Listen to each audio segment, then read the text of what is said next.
One of the things that people often don't consider with older games is that even when you're focusing on them, new games still end up becoming available over time. I'm not talking about new games becoming older over time, though that's definitely a factor too. A lot of people focusing on older games often act like you have to obsess over games you've always had access to when you were a kid. And while games that have always been available still give so many things to explore that you've probably never gotten around to or heard of, that still leaves out how much availability changes over time.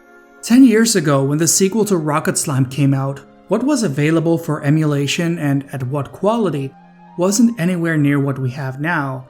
And even when it comes to playing on real hardware, we have so many more solutions to solve accessibility and availability of a lot of games that have sprung up over the years. Not to mention ROM hacks to help rebalance or restore games to the glory they should have always been preserved in, or fan translations letting us play the games that we've always been waiting for. When I made my Rocket Slime video, I was sad that it didn't seem like we'd be getting any other entries in the series in English anytime soon. And now a year later, we're going to be looking at the English fan translation for Surai Mori Mori Dorakue 3, Daikaizuku to Shippodan, or as it's also called, Dragon Quest Heroes, Rocket Slime 3, Pirate and Plattywag.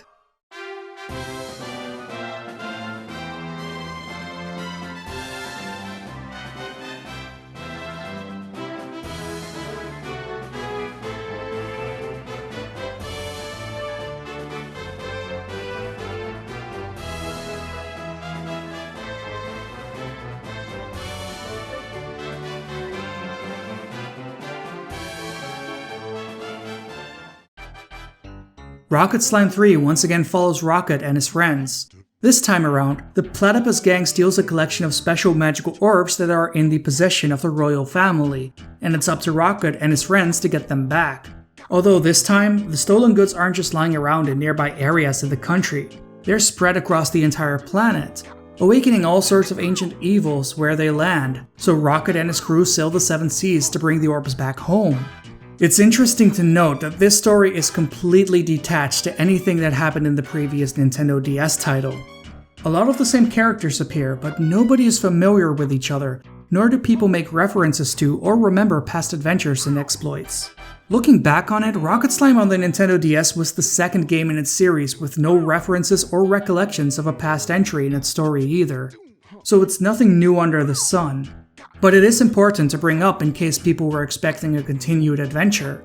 It's the characters and setting that you're familiar with, but to the characters themselves, all of this is entirely new. Just like the previous game, you've got your Elasto Blast, which helps you knock things into the air. Items you've knocked into the air can be picked up by being under them when they land. You're able to carry 3 things around with you, and you can ship those items off on the carts scattered through the stages to add them to your stockpile of pillaged found goods. However, unlike the previous game, none of the slime monsters have gone missing, so you don't have to track them down in stages to save them anymore.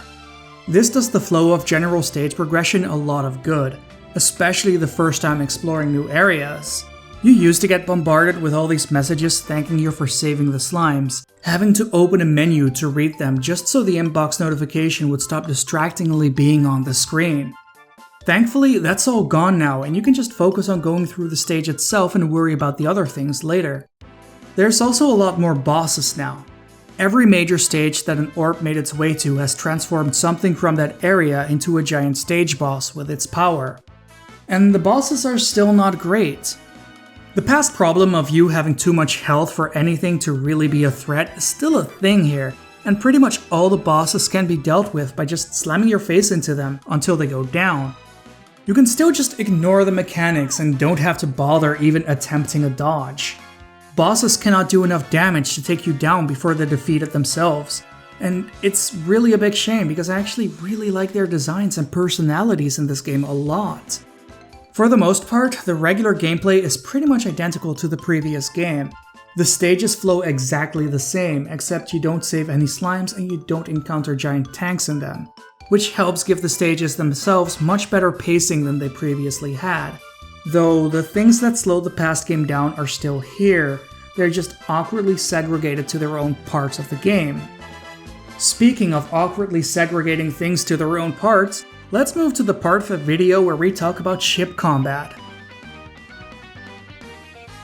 Ship combat is just the previous game's tank combat, but on water, and with ships.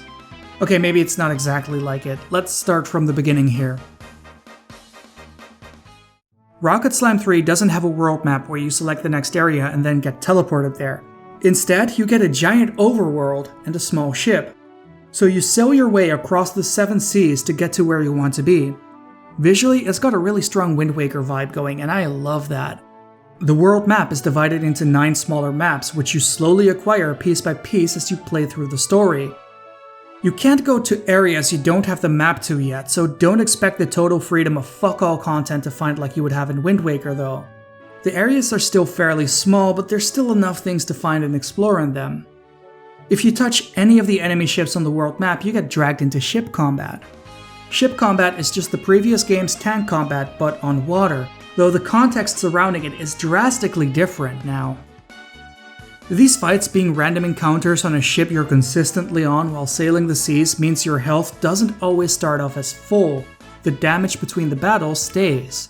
It also means that most of these fights aren't mandatory anymore. You can choose to engage or not engage with it as much as you want, but the times you do have to fight to advance the game's story, the difficulty tends to be a lot higher than it used to be in the previous game. There's a lot of minor changes to the formula that I feel are from feedback on the past game's attempt at tank combat. The most obvious one is that you can no longer walk over to the enemy's tank from the ground and just break everything while picking fights with the crew members to put a complete stop to their damage output anymore. The floor is now water, and you can't swim over. You can still fire yourself from a cannon into the enemy base, but the amount of cannon fire in this game popping off at all times is much higher than it was in the past. So with an increased amount of attacks coming your way, do you really want to risk basically being idle while being up in the air between 2 ships all the time it takes to make the trip? There's a very high probability that you don't even make the trip without being shot down, so probably not. Though if you do make it to the other side, it's all the more rewarding to have it made there. The floor being removed ends up opening a 3rd lane of traffic for incoming projectiles as well, where before you had the long distance upper cannon and the short distance lower cannon, you now also have a few projectiles that can go underwater, no matter which cannon you loaded them into.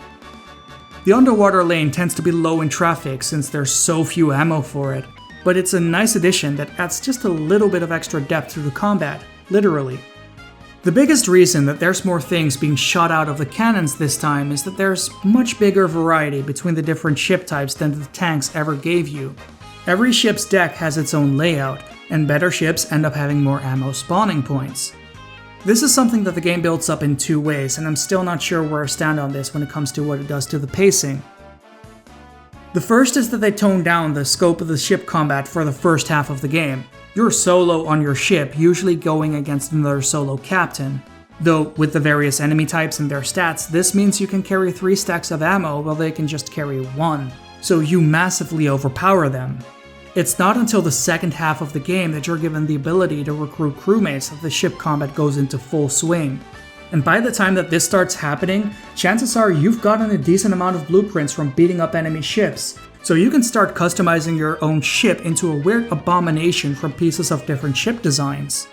Most of what you get out of this is higher HP, and sometimes better movement speed and base attack power, but the ship's deck gives more substantial changes upon swapping it out, giving you better defensive layouts for your ship cores to make defending your ship when you're out of HP easy, and a large amount of item spawn locations.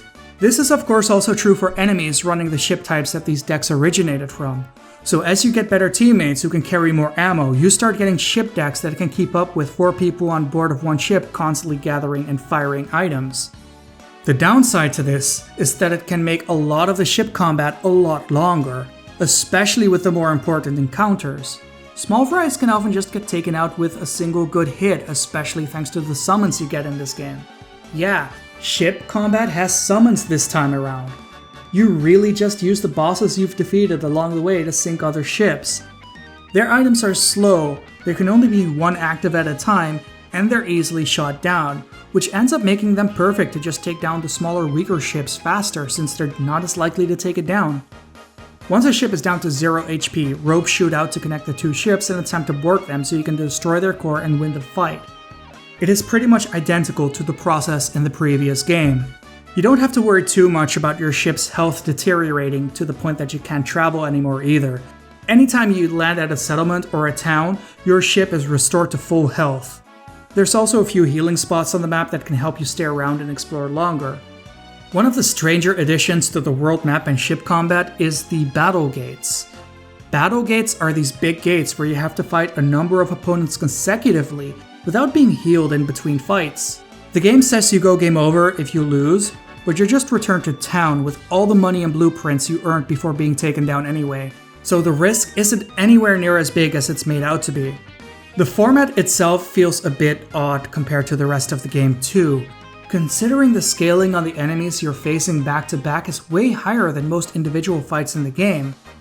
And the thing they block is especially beneficial to surviving other battle gates like theirs and not much else. But I guess it'll help with the final boss as well, since that requires a good amount of upgrades to fight comfortably compared to regular combat too. So far so good, right? Right. But there's a few problems that I was having with this game, and some of them are problems that were in the original Rocket Slime as well. And they're pretty much all pacing problems that have ended up being shuffled into different locations than they were previously due to the changes made between the two games. While it's nice that you no longer have to sit through the menu sifting and email reading of Rocket Slime for minor rewards after saving each and every slime anymore, this time you have side quests that open up in every town and minor settlement you come across. These are often very simple tasks that you end up doing naturally, or just have to spend some money to do. Like beating a certain ship type a few times, searching for items in certain world map locations, or just outright beating one of the bosses a second time for no good reason. The amount of congratulatory messages in a row after doing one of these is somehow even worse than going through menus to read those emails.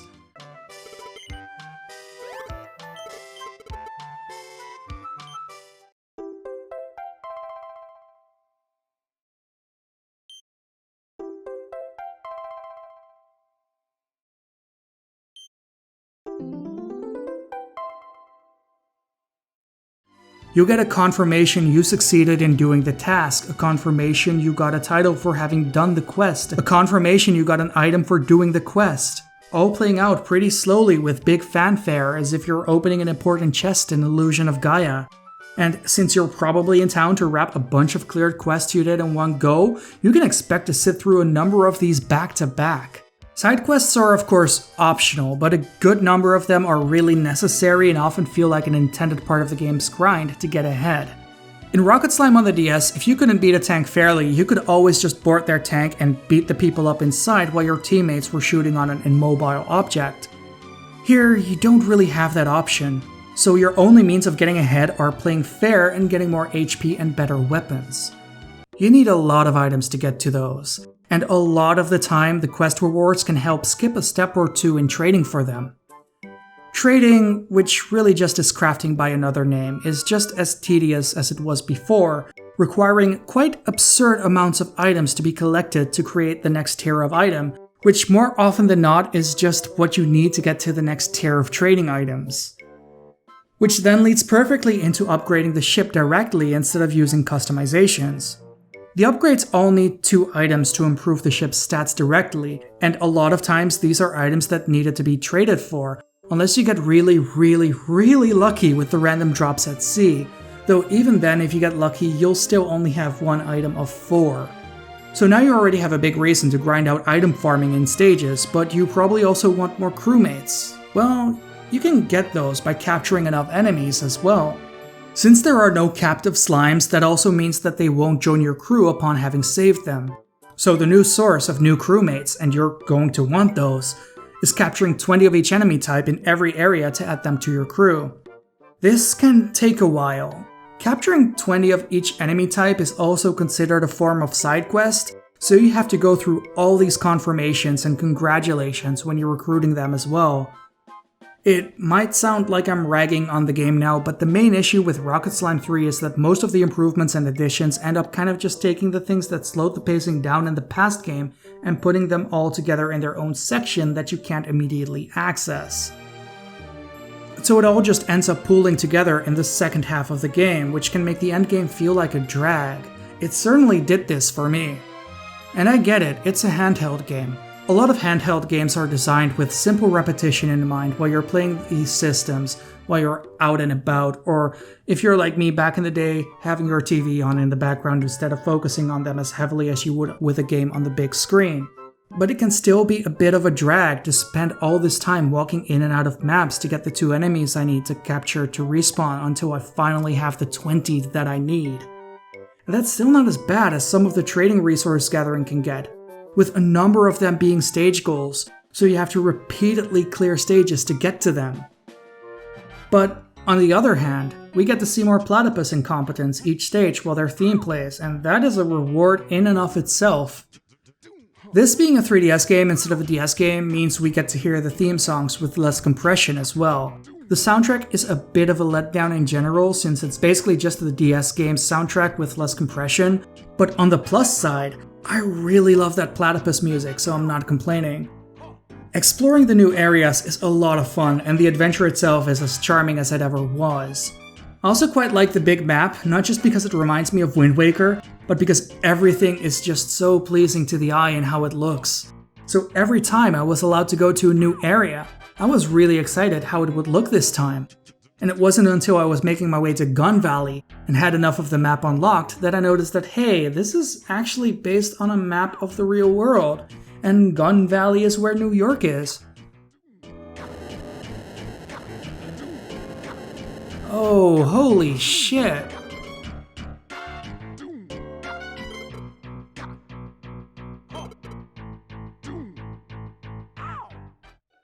I have to give a lot of credit to the people who translated this game too. They've done a great job, and not just at translating the text and giving the English audience a chance to finally play Rocket Slam 3 almost a decade after its release.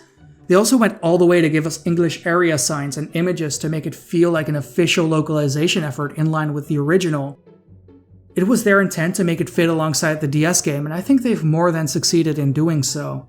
If you enjoyed Rocket Slime on the Nintendo DS, then I strongly recommend the 3DS sequel if you haven't played it yet. Pacing issues aside, it's a great addition to the series.